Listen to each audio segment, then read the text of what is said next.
It is time for Viper versus Kasva. The winner will be done for the day, and already through to day number 2. Loser goes down into that redemption bracket. Well, they will continue fighting for their life, but it begins here with Ro16. Ro16 action. Both deer close to Kasva there at the left-hand side. Viper a bit more spread, so a bit more randomness. Walks into the first one quite nicely. And should be easy kills. Oh, look at that. Ooh. Kasva even passed his first deer spot. Oh, wow. He goes for the greedy approach. That's the third scout do the clear up of his first deer spot. Yeah, and he's already going 2 wolves in the corner. So Kasva off to a good opening here. Viper, what's he gained so far? It's just sheep, right? Like, he's rushing across. Actually, this might be perfect if he gets in position because those deer sites are so closely situated together. Kasva might think he can only use 1 scout, and it's worthwhile. And this is a popular play. A lot of the time, the Roost player will run 1 scout aggressively to their opponent's side of the map to try and take some deer away.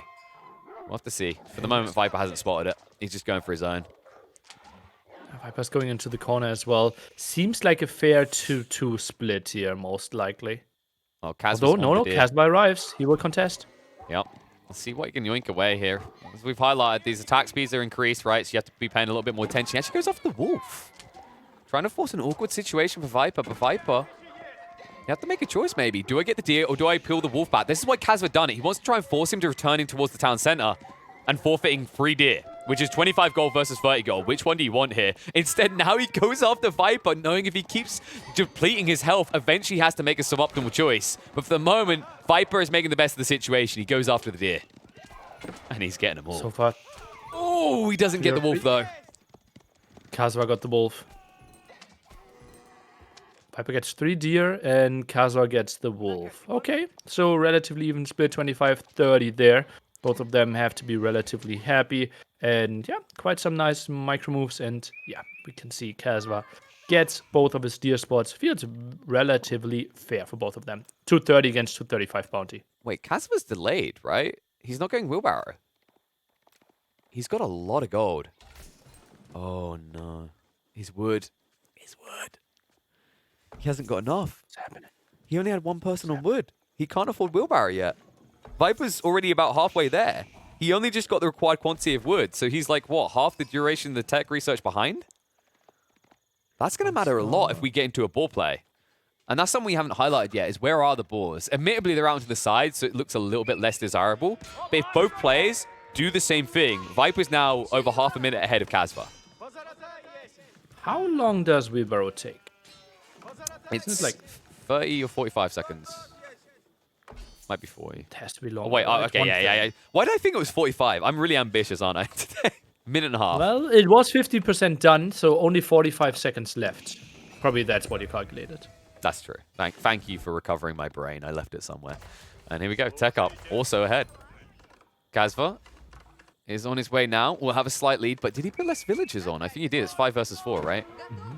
It felt like 8 versus 4. Looks like 4 by Kasva, that? and Viper is going 8. That's a heavy investment. I think Viper's plan is to instantly pull these villagers towards the boar afterwards. But remember that each villager after the first one is worth the quarter value of the first. So your first villager gives you 100% build speed, and then each additional one gives you 25%. So that's why you see a lot of people tend to optimize around 4 to 5 villagers max, because you are sacrificing gathering on your eco lines to do this.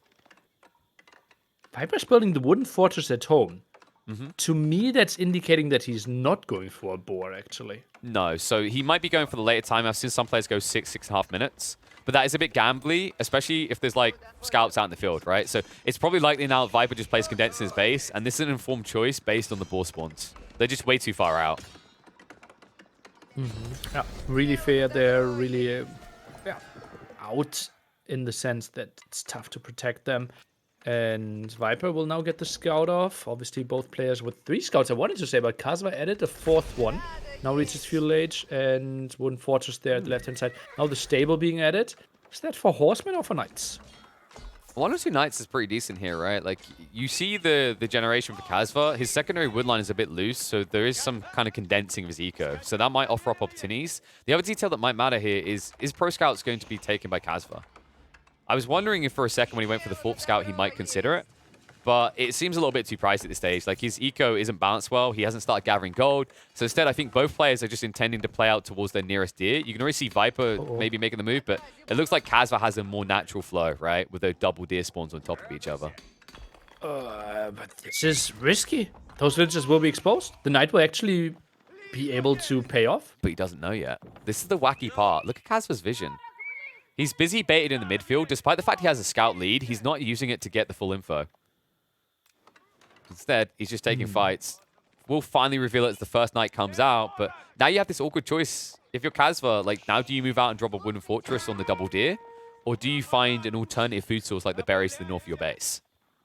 Or do you go maybe for barracks and go for spearmen? Maybe knights? Yeah, just knight defense yourself is a reasonable defense as well. So remember, like, neither player has professional scouts, right? No, but Viper, he's going to get better value out this first night because of this. He's shifting across the board now, and he goes to the other side! He is going for it. It is the delayed boar strat here. I wondered if he was going to go for it, but this is so smart. It's less risky the way Viper's done this. He's baited all the attention from Kasva on the left side boar, while he's going to extract eco value on the right side. What a play. Uh-oh. Boar, who gets the last hit? Bring it low. Knight, is it good enough?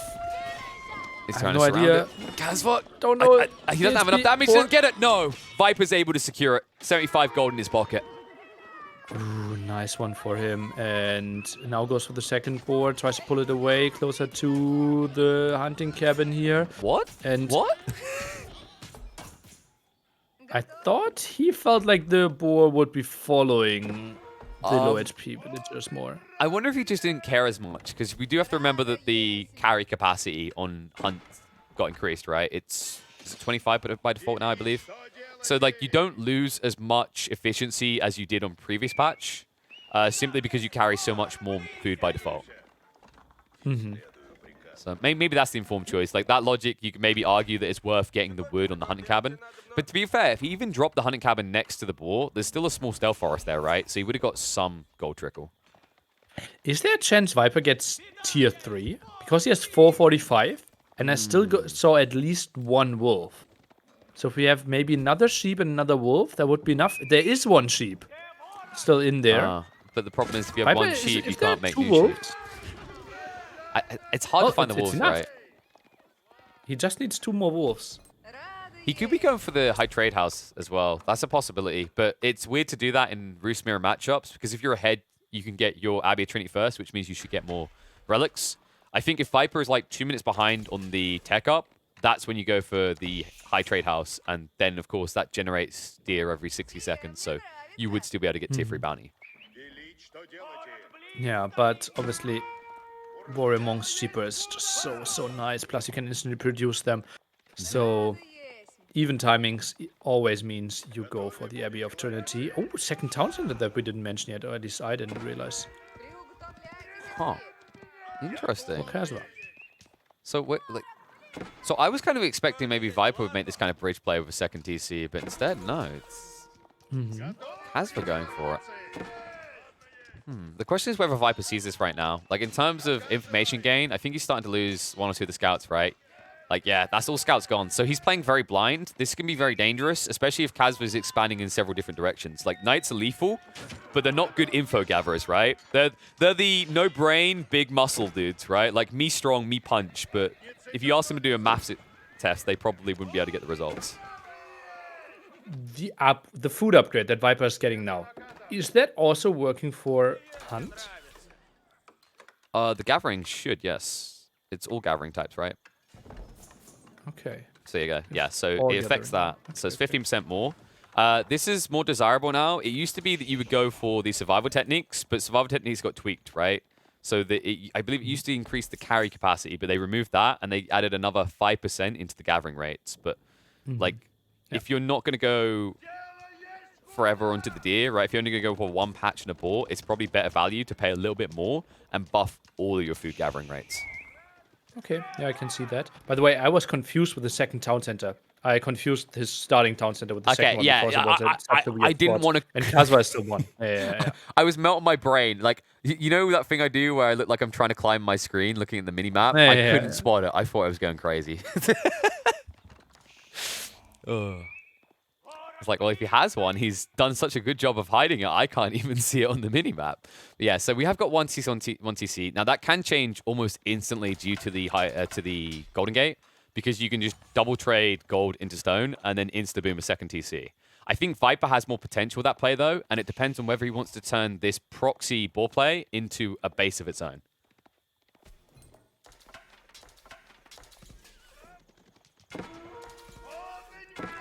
Looks like for the moment, though, Viper's doing a good job of actually just balancing the attention of Kasva. Like, Kasva is wasting a lot of time chasing off these knights. It will at least lead him into the eco lines of Viper. The question is what he does with that. And it feels like right now, because Kasva's kind of playing blind on what's happening in that base, he won't approach it, and for good reason. Spear's coming out from Viper, so he does have the answer, and it means Kasva, if he can gain this information, he can make a transition ahead of his opponent advantageously. But my concern right now is, like, economically, Kasva should be behind. Not only on the eco count, as we can see, it's 38 to 37, it's also the fact that one of them's been gathering boar and the other has not.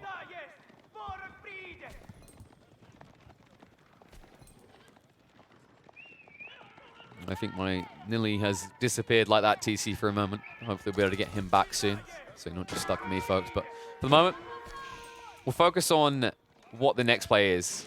Viper's just trying for these chip raids. It feels like Kasva's looking for the dive into the eco lines. The problem is, like, it's not as exposed as he's like. This wooden fortress from Viper is on point, and the spears engage. They block him off. No value found. One knight goes down. Heavy damage to the rest of them.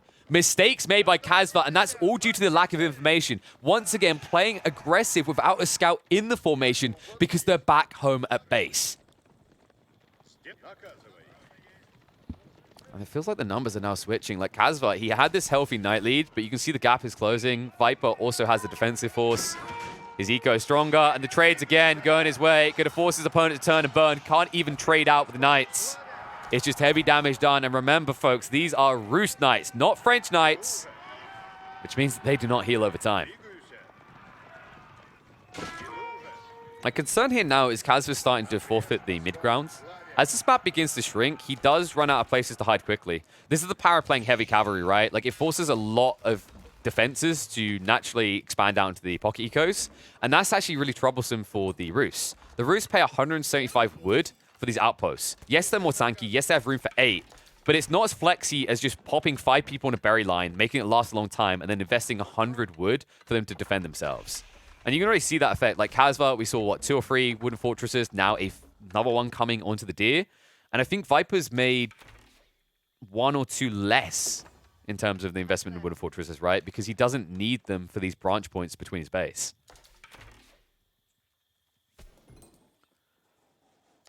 And the bigger concern, this is what we were highlighting. Viper, we said the potential for him to go for high trade house if he's far behind the tech up, but instead he's vastly ahead. Look at Kasva's numbers. He's nowhere near ready to tech up because he had to double down the army. And because he went on the defensive, he's now not positioned to leverage this tech upgrade. If he was standing outside of Viper's base, he could now instantly plunge himself in and punish Viper for having a small military force. Instead, he now has the wiggle room to get all the tech benefits, to get the age advantage, and then by the time Kasva arrives in his base, military count should be similar, giving a full advantage over to Viper. And it's getting worse as well. Like, he's been dragged to the back north corner. Viper, it's just, it feels surgical to watch, right? Like, when you can bait your opponent this freely, and Kasva kind of has to react because he doesn't want raids into his eco line, right? He's worried about the wide wrap. It all comes down to posturing. And in that regard, Viper is miles ahead. And the spears always baiting him towards his death. I'm back. What did I miss? Seems like archers are out on the field, and I heard death. There's been a lot of death. A lot of knights going down in this game, although that doesn't give too much information. Both of them have knights. Another fight underway. In the stealth forest, you can see Viper. He's willing to throw away this force to buy time because now he wants the relics. He teched up ahead of Kasva, and Kasva now locked into feudal. He kind of has to win in the next few minutes because he's too far behind to now go for his own tech up. Ooh, that's interesting. And typically against a player that is playing Feudal Age or in your Castle Age, you go for Men-at-Arms. Not really an option if you see that many early knights out here, so Viper has to stay on his own knights. Yeah, he's going to reinvest, and by the time that Kasva arrives, the difference is now he has this tech up, right? You can see he's already upgraded the knights. He could easily transition. And in the meantime, he found a way to sneak in. Kasva Zico's about to grind to a halt. He's completely out of position. He's going full offensive. Kasva understands if he goes back to defend this, he basically forfeits the game. So instead, he dives in towards Viper's base. A bigger clash about to emerge on the other side of the map. Jason, villagers force back, but it's just superficial damage. The concern here is Kasva. I don't think he has siege engineering, right? Which would be a big mistake. Oh, he needs to make something happen. And Viper, I think he exclusively needs to go for Spearman here. Goes for Man-at-Arms, actually, which is a bit of a surprise. Maybe feels like the Archers... Well, the Archers are... Yeah, I think it makes sense to go for Man-at-Arms. And he's happy if he buys himself some time. Oh my goodness. Kasva still doesn't have siege engineering. He doesn't have any way of breaching this base. Defenses are going to be able to hold. Villagers are going to peel back. Nuts going to engage. Remember, Vipers are upgraded, though, so they have the edge here. Even if the numbers are with Kasva, the damage is not. Spearman start to come out, focused by the Archer in the meantime. But it is quickly turned into a rout. There's no way that Kasva can get into the base. And still, he is not ready to wiggle his way up into Castle as he doubles down once more onto the feudal army. Brace comes out. Man-at-Arms now in the mixer. And this is where Kasva just can't take the fights anymore.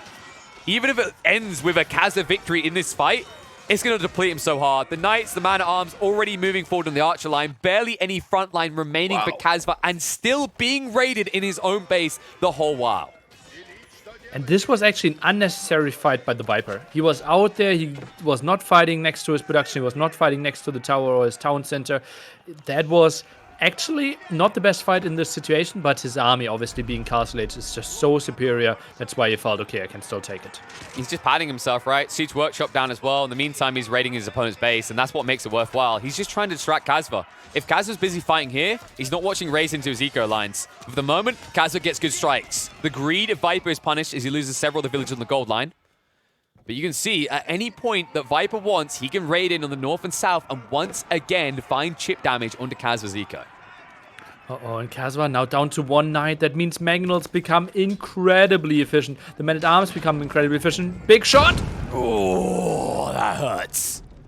And he has to run for the high hills. Look at the damage that formation. You know what? We talk about military damage. Let's talk about eco damage. Villagers idle, being struck down. And then also now look at the relics. Because Kasva has refused to go up in the castle, Viper already has 3 relics. And at this rate, will gather up all 5. 2 further to the right-hand side. Should be pretty easy for him. Needs a monastery, though. Because in the Abbey of turn 2, we can obviously only fit 3. Now Sacred Side at the left-hand side. It's more of a distraction, because Kasva is pulling all his army out of position. Would love to see him use his high trade house to get to Castle Age, if he still has any ticks left. He feels a little bit drained as well. Like, Kasva's eco has become very skewed. You can see he's floating way too much gold. And his food is falling behind. And that's because he's playing on these pocket ecos. These pocket ecos leave him exposed. The Knights, they see him. But I don't think Viper saw him. And now the Spears will be able to react. He can still kill them, though. Yeah, okay, good pullback. Kasva was getting a little bit gluttonous there. So Viper will make his escape, but still advantage Viper. He's gathered up the 4th relic that's on his way back now. He'll lose this small contingent on the far side, but waste Kasva's time. The interesting thought here as well is Tithe Barns, it was a little bit buggy before. It's been tweaked. It actually has more value, and I have some players getting it now. Viper, one of them. And if he gathers up 5 relics, he will definitely see the investment of 500 gold worth it to get passive generation on all the other resources from the relics.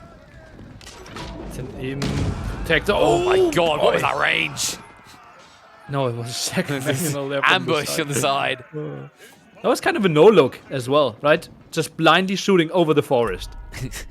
It looked like it was too far for the initial shot. I was expecting it, but I felt like he got it a bit early. But now you see how powerful Magos are. And Kasva, this stings. 300 health, but 75 wood each. And he's running out of food, right? Yeah, this is the only play he has. Like, could you imagine building an Abbey of Trinity this much later than your opponent? Well, you know that 4 relics are already gone if you look at the minimap, right? So feels like a absolutely wrong choice. That one will generate more gold than the 1 relic that he will have access to at the top. Wow, Viper is getting excessively greedy. The 4 relics have given him confidence. He goes to the 2nd TC. And while Kasva's map shrinks, Viper is going to be able to expand at the required pace to drain the rest of it dry. This is such a controlled game.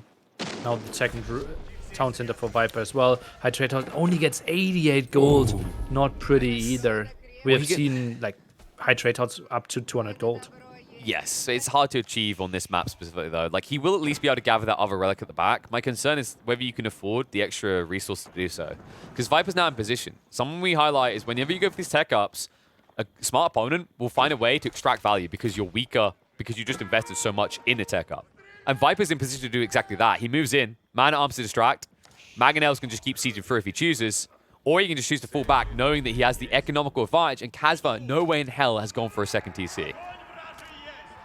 Yeah, well, he never really had the timing for it, and now triple control of the sacred sites as well. Viper's getting every single advantage in this game. Yeah, you know how they say you can't have your cake and eat it? I don't know, I feel like Viper's got a cake factory here, right? He's getting everything he could ever want. Like, it's the 400 What do they passive say? gold.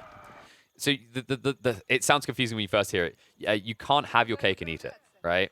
The logic being that if you Well, eat... what do you do with the cake? I don't know. I don't want to know what those people are doing. But the logic is if you eat it, it's not there, so you no longer have it, right? It's a really weird saying. But in this situation, Viper, because he has so much infinite gold being generated, every time he eats a cake, it just magically spawns again. So like Schrödinger's cake. Yes, whatever that is. It's eaten, got eaten and not eaten at the same time, because you can't eat a cake that you have or something like that. I feel like you've just tried to make a German spin on my saying. We've just... Well, you don't know Schrödinger, so like it was really tough to get that one rolling. Okay, Oh, how but about you know this? what's The cake rolling? is a lie. Mangonels. The cake is a lie, but the Okay. mangonels are not. The But if you mangonels can't stick. eat it, then it's surely a lie, yeah. I mean, you know, if you eat too much cake, you die of diabetes. But I'm more concerned about Kasva dying by crushed by rocks right now because he still has no answer to the siege. Look at his composition. He has spears and crossbows. That's it. Mm-hmm. Like, wrap it up, folks. It's a great army to defend with, right? He can easily deal with men-at-arms, he can easily deal with knights, but how can he ever move out? And Viper has more TCs, more relics, more sacred sites, more map control. It's like there's no winning condition for the long game for Kasva.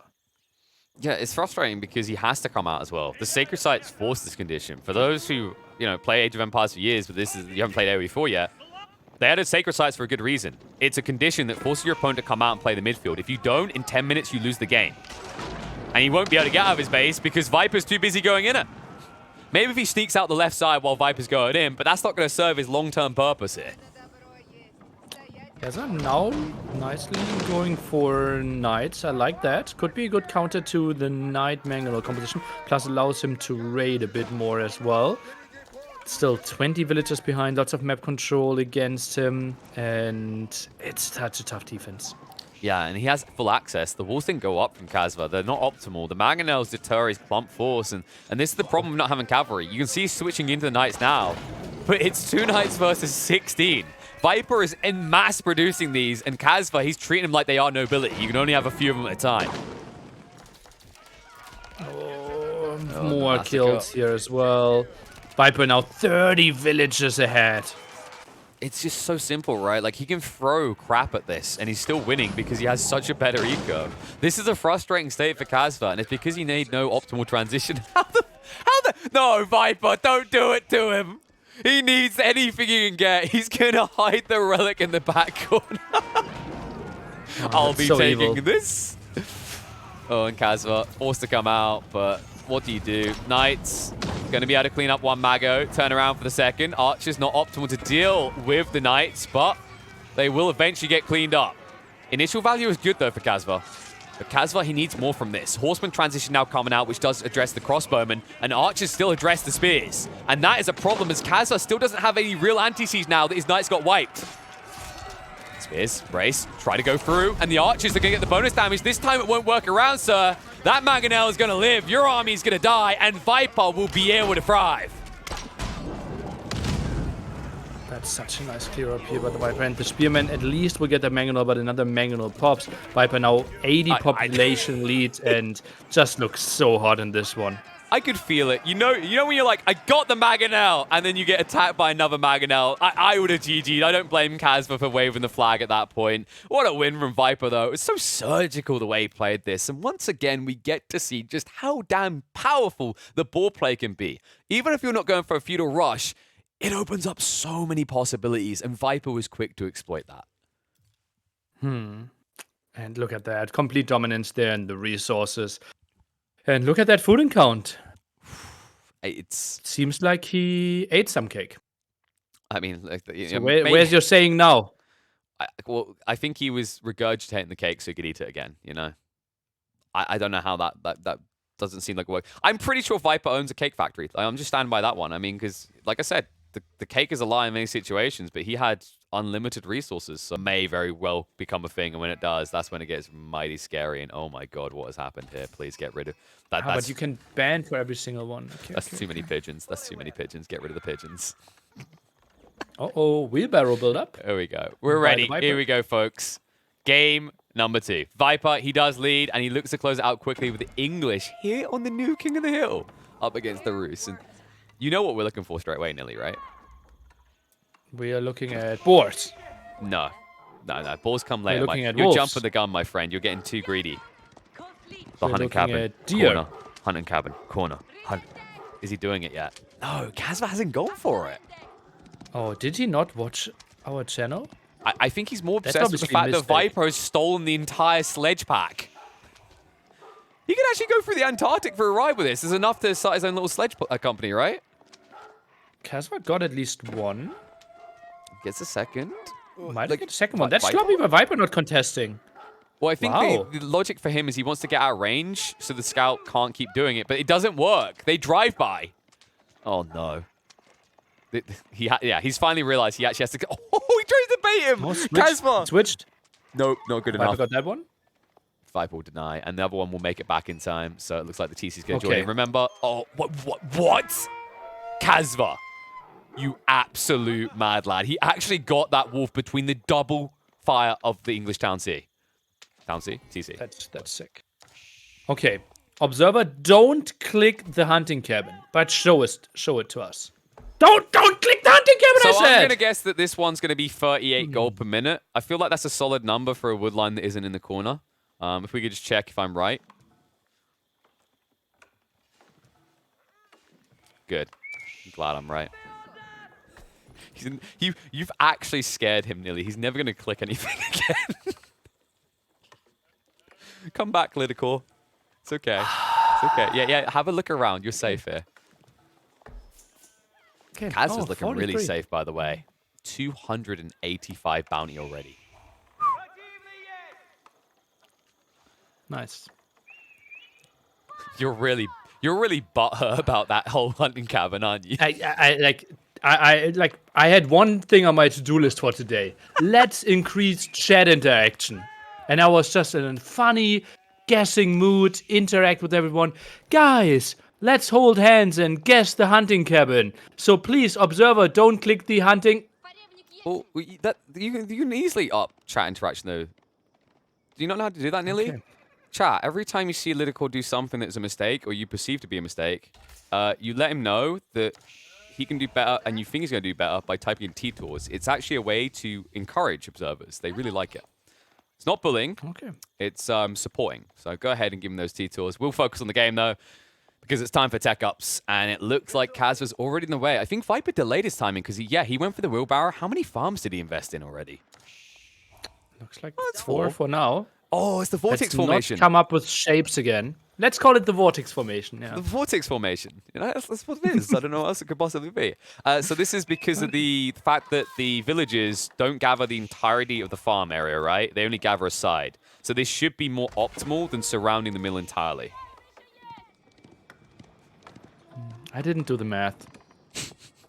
You're the analyst. I think it's too likely that in half a year people will figure something out that completely contradicts what we did before. That is how that's called evolving metas. That doesn't give you an excuse for not doing math now. So I don't care now because it will change. I also didn't learn Egyptian numbers, right? Yeah, and they're definitely coming back soon, obviously right? then we had Arabic ones. Just efficient. You know what's going to be efficient? Kasva's feudal. Fish. Okay. No, there's no fish on this map. Nili, please. Okay. The boars, though. The boars would be good. The boars, which, by the way, like, there's still that corner boar that could be tempting. We've seen a Roost player play onto the central boar to set up a proxy base for a rush. I don't know if you necessarily want to do that against the English. I think what's a more desirable play is that eastern boar. There is a possibility that Kasva could go for a secondary TC in that area, and the English do struggle with easy ways of breaching maps with this type of layout. Like, unless you're willing to rush out to the right side and invest hard in outposts, at which point Kasva has a second base, right? So how do you pin both at the same time with the English economy being so stretched? Yeah, I think a town center so far out feels super risky. Yeah. I think I would even go for the boar in the center, but this one doesn't really look like a boar opening so far. No, he's really chill. Like, the timing is off. There's two windows of opportunity that I see. You either go for the 4 to 4.5 minute, or you go for the 6 to 6.5 minute. The whole point is, like, the 6 to 6.5 minute allows you to, like, pad your economy and you get your wooden fortress online on the wood line first. Whereas when you go for the 4-minute timing, you don't have enough eco to set up your wooden base yet. I feel like in this matchup, going for the 6 to 6.5 minute timer leaves you very vulnerable because you're up against English longbows. Viper played 5:55 feudal age. This is so incredibly late. I'm not sure if I've seen that in a competitive game by English, without any army in Dark Age. I've seen it sometimes. Like, it's all about just boosting your eco. The logic of this build is that you're stronger in the next 5 minutes, like after the next 5 minutes, because your eco is already padded. It also serves the purpose of zooming past feudal, but I don't think he's going to do that. Instead, Kasva, in the meantime, is going to be going on the boars as expected here. Okay, nice micro. Wooden fortress as well. How many farms does Viper have? Wow. Went for a solid 9 farms already. Yeah, it's pretty strong. Like, you're going to see the food income just boost up. The issue he has, however, is he's now contesting with boar. So Kasva's food should remain ahead of that of Viper's for the foreseeable future. Viper stopped at 1 longbow as well. Now goes for spearman exclusively. I think Viper is actually like giving up the center area. And we'll try to play a faster castle age timing. Now goes for the wood upgrade as well. Ay. Yeah, but it's kind of like the bait and switch, right? Like, you've forced your opponent to now go into spears, and you were already intending to go into archeries, right? You can already see the double archery being built by Kasva in the center. And this is going to set up a really nice ram rush timing around like the 11, 12 minute mark that Viper might not be ready for. And that's why Viper's going to now start layering himself. You can see he doesn't want to be raided by knights. He wants to create that choke point. If he's able to create that choke point, and now he doubles down on longbows, Kasva might struggle to breach quick enough. Is there an English build-up where you open with like 5 spearmen and then play double barracks full men-at-arms? I haven't seen it yet. The build that I have seen with men-at-arms is when you build it in Dark Age and you rush a man-at-arms out because they produce in 15 seconds instead of 22 now, and they have better armor. You can arrive at your opponent's gold line usually before they tech up. I think the reason Viper didn't even try that build, though, is it doesn't work against the Roos. The Roos are always going to get their tech up because they don't need a gold line to get gold, right? They just get it from the bounty system. So I think that's why we haven't seen it in this game. I doubt you go man-at-arms at this stage because I think knights are still going to trade out well against them. But he will probably come back to the man-at-arms if this drags into castle. Okay. Yeah, I can see that happen. Other thing. High Trade House. No, is it High Trade House? No. What's the deer landmark thingy? Yeah, High Trade House. No. You were right. High Trade House. Never doubt yourself. How much gold would that generate in the corner? 189. Could that be like 300 if you get tier 3? Tier 3, probably, let's say 240. I think 240 is safe. Okay. Feels like higher than that's a little bit too ambitious, right? There's no way. So, like, let's think about this logically. If a corner hunting cabin gets 50 and the High Trade House is like 4 times? Feels like 4 times when I see the numbers. It's 3 times, I'm pretty sure. I think logically you're going to get between 160 to 200 off of a corner spawn. Okay, also in tier 3? Could be crazy, could be an option for sure if you don't want to invest into too much more gold. So if you like plan an early Castle Age all in, I think High Trade House is better than Abbey of Trinity, for example. Yeah, it depends on your posturing, right? Like, logically, could you not maybe build your Abbey of Trinity in the center, and then you can gather all the relics quicker? Like, if you're talking efficiency. So if you keep bolstering this base in the center, then maybe Abbey of Trinity is better, because you're parked right next to every objective imaginable. There's all the relics nearby, there's a sacred site as well. And all you really need to beat a High Trade House is 2 relics and a sacred site.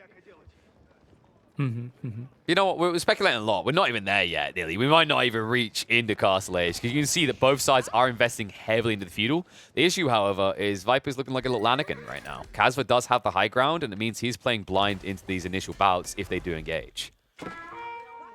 Only 1 barracks here by Viper, who did add some men-at-arms now, but only 3 on the field. Goes for more spearmen, sees the knights. And Viper a bit more on the blind side, in the sense that, yeah, he sees some army, but it's trickier for him to really know how much Kasva is committing. Like, this is the implied odds logic again, right? Viper has to build, assuming what Kasva is going to build next. For the moment, there is going to be no transition, but should Kasva unlock Castle Age, Viper's game gets very scary, and that's why he needs value now. Lombo's trying to trade out. Knights looking like confused puppies right now. We'll chase them back. Man-at-arms in the mixer for Viper with the spears as well. Tanks the front line. Gets the engagement going, and it's a decent trade. Moves in with the man-at-arms now that have the bolstered up armor compared to where they used to be. And as it stands for these trades, the attack speed buffer, Viper's not doing too bad for himself, but with the front line now falling, he might be in a little bit of a pickle. Knights ride in, should force him away. Minimizes casualties with the line formation, but Kasva, most importantly, keeps his opponent boxed in while continuing to inflate his own economy.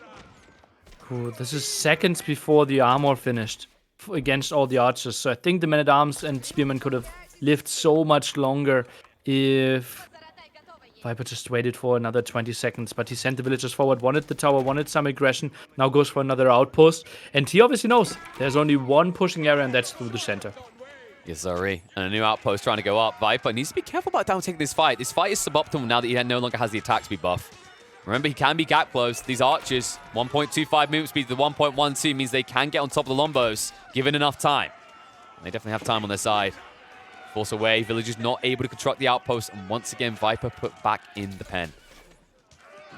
But Viper finds quite some kills there from distance, does a really nice job with the line formation, and now wants to delete or cancel the outpost. Won't get full wood bag anymore. Yeah, the problem with this wooden fortress from Kasva is it's now too late. Like, the Lombo count is high enough to deter you if you come and build this. He needs more knights, he needs them soon. Kasva has got 2 more knights on the go, and they're on their way out now. My concern is whether Viper will have enough spears to deal with that. It's such a long march as well. They're coming in now, though, force him away. And Viper, he needs more spears. This is the issue with the man-at-arms. They're pricey. They delay your timings. You can see on the food, Viper is drained to the bone there. Look at that. Wooden Fortress goes up, gives him quite some control. Would love to see Kasva buy 100 stone to get some replacements on that tower. Yeah, it could even be worth setting up a mining camp and just, starting to extract small passive amounts of stone. Because then you can start setting up wooden fortresses across the center. Like, this is a very powerful play. We talk about the implied odds. We talk about playing blind. The beautiful thing on King of the Hill, whether it's the old generation or the new, is if you establish a network of outposts, there's no move your opponent can make. And this new generation is even better, because if you only position them on the center mass on top of the hill, you can see everywhere. Even more so as the Roost, because they do have the option to get the scouting range upgrade. Yeah, and then it's just so easy for you to always take best fights possible with your army. Because you have all the information, you can run away, you can maybe catch some army that is out of position. And obviously, if we get like into siege fights, like you can shift-click your Springles miles away. Yeah, it's like, especially on a map like this, it truly is the hills have eyes, and it could be the horror story for Viper, which is why he's now going in, but this is so much harder to get through. Wooden fortresses compared to outposts. This won't necessarily be a good trade for you. Archers wrap around and force him off, and you can see the frustration for Viper. He understands that he has to be outscaled at this point. Like, the English, they have some benefits, their eco, but when your opponent is playing onto the game, he's spreading himself across the map, and he is the Roost with big wood lines like this, he will match, if not exceed, your own gathering rates. Viper has a solid food income. I think if he just idles for 1.5 minutes, he could be clicking up. The question is, can he afford to not produce for 1.5 minutes? I feel like if Viper wants to go for a tech up, he could. I don't expect Kasva to push in. The issue with doing so from this position is Kasva has a staging point to then punish you. So this is why Viper goes for the Rams instead. Like, he needs to break out. Kasva at the same time, he's not going to stop producing an army as long as he sees that Viper is doing it as well. Like, usually English dragging feudals to their advantage. In this matchup, with a layering of the base though, it can work in favor of Kasva, which is why he continues to double down on the military force. I'm actually surprised that men-at-arms are not in there. Oh, the Knights! They're going to be good here. Notice no spears here to counter out the Knights. The march in for the backside. He has to go in for the trade. Viper in for a penny, in for a pound. Blocked off by the man-at-arms. He can't stick on top of the Knights. Kasva has to trade out with the MAA, and that means the longbows can pick apart the archers. The trade is working out in favor of Viper. Kasva, obsessed with his man-at-arms, will take the bad trades, and at the end of it, Viper will be the one with the standing army. Oh, Viper only needs some spearmen and he's totally fine. All those knights are so low in HP as well. That was beautiful for Viper. All the archers going down for Kasva. It's tragic as well, because the Ram, look what it was doing. It got through the wooden fortress, now into the archery range, and now with this many Lombos and a few MAA, you can punish any attempt to burn down the Ram. Wrap in. Knights, that's not going to be enough of them. With the attack speed buff still there, they're not getting good trades anymore. And it means that the army is going to be cleaned up for Kasva, and Kasva, he's now going to have to double down to repeat and replace this force, and Viper now has the flexibility. Do I go for a stronger feudal force, or do I now consider Castle Age myself? Viper is going for textiles. What is that for? He can't get raided. He is not sending any villagers further forward. That's really questionable. It seems weird, but I guess when you look at it from the wider perspective, and you can check this wider perspective, just check the vision on Viper and you'll see why. He just got backstabbed by the Knights, right? What if those Knights, instead of fighting him there, went into his eco lines? Viper doesn't have anything to protect him in his base, because he still has an opening at the front. Why is he not walling that front opening then? That's what I'm about to say. That is the alternative, right? But I feel like a lot of players just kind of forget this. They think choke points being created is good enough. Look at this. Knights marching in again. Speak of the Look at the tower! Oh my god, he's actually trying for it. Maybe this is why he went for textiles, but it's not going to be good enough. Tower's going to be denied. Still has the attack speed buff on the Lombos this entire time, which is why the trades are so good. And while all this happens, the Rams are cleaning up the center base. Kasva slowly losing control of this game. Oh, now 11 military against 40. What's happening? Kasva lost everything. You can say that multiple times because it happened multiple times. And that ends up being the game. He just gives it over. He knows when it's done. Kasva did not set himself up for any scalability. Falling on the feudal, loses the crucial battle, and ensures that Viper gets a nice, easy ending to his day with a 2-0 win. That was really smooth play by the Viper. Obviously, like, it is easy to play, right? You're fully walled off, and you have a unit that has more range than anything else in Feudal Age, and you only have to look at one single spot. So it's really easy to play for the Viper, but also beautifully executed. Yeah, it was phenomenal the way he played this. Like, we were kind of questioning, like, what's the play? He's worn himself in. What's his overarching plan, his bigger win condition? I think he realized that Kasva was just taking inefficient trades. Kasva got baited multiple times into the choke point where the outposts are up. That means that Viper is getting attack speed buffs on everything. The man-at-arms, the spears, the lombos, the whole kit and caboodle. And it means that already having the qualitative range unit with the extra range compared to the archers, he can take efficient trades in equal numbers. It means that once you get into this just feudal slog of doubling down, he comes out ahead. I think the big issue for me is Kasva, once he took the initial lead in the center, he didn't boom his eco in any way. He didn't go for castle, he didn't go for a second TC, and it meant that he had zero scalability while Viper was making the hard transition into farmlands, ensuring that his own food eco was going to be padded by 20% as the game went on.